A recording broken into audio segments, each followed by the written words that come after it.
கிட்டத்தட்ட 10 கப்பல்கள் அங்கே அமெரிக்கா வந்து வார்னிங் கொடுத்து அது அப்படியே ஹர்மோஸுக்கு திரும்ப ரிட்டர்ன் ஆயிடுச்சு அப்படிங்கிற தகவல் வந்தது. அதையும் வந்து வெளியே ஏற்கனவே சொல்லியிருக்கோம், நம்ம படித்து பார்த்தது. அதுக்கப்புறம் ஃபேக்ட் செக் பண்ணும்போது ஆமாம், கிட்டத்தட்ட 10 கப்பலுக்கு பேர் போட்டுதாங்க, அது வேண்டியதில்லை.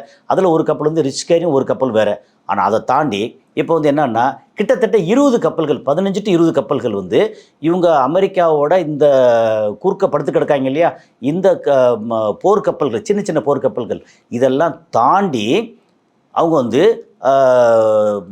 அமெரிக்காவோட இதெல்லாம் தாண்டி போயிட்டாங்க. போய் இப்போ வந்து மலேசியாவோட எல்லைக்குள்ளே நிற்கிறதா கேள்வி.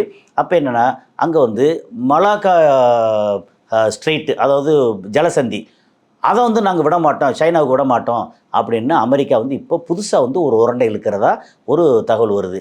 அதாவது எப்படின்னா சுற்றி சைனாவை அடிக்கணும்.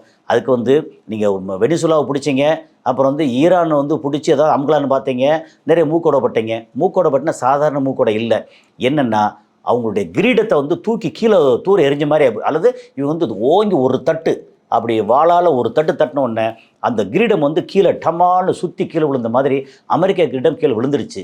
ஏன்னா கப்பல் படையும் அவுட்டு, விண்வெளியில், இது விண்வெளி இல்லை, நமக்கு வந்து வான்படையும் அவுட்டு. அது வந்து மிசைலாக இருக்கட்டும் அல்லது ஃபைட்டர் ஜெட்டாக இருக்கட்டும், எல்லாமே பிரச்சனைக்கு உள்ளாயிருச்சு. அப்புறம் பெரிய ஆப்ரேஷன் எப்பிக் ஃபியூரி அப்படின்னு போட்டு இவங்களை வந்து ஒரு 440-450 கிலோ இதை வந்து திருடுறதுக்கு வந்தாங்க. அந்த என்ரிச்டு யுரேனியம் எல்லோ கேக்கு திருட வந்தாங்க, அதுலேயும் அவுட்டு, அதுலேயும் தோல்வி. இப்போ அடுத்து என்ன பண்ணுறது? பேச்சுவார்த்தை. நான் வரமாட்டேன் அப்படின்னாங்க.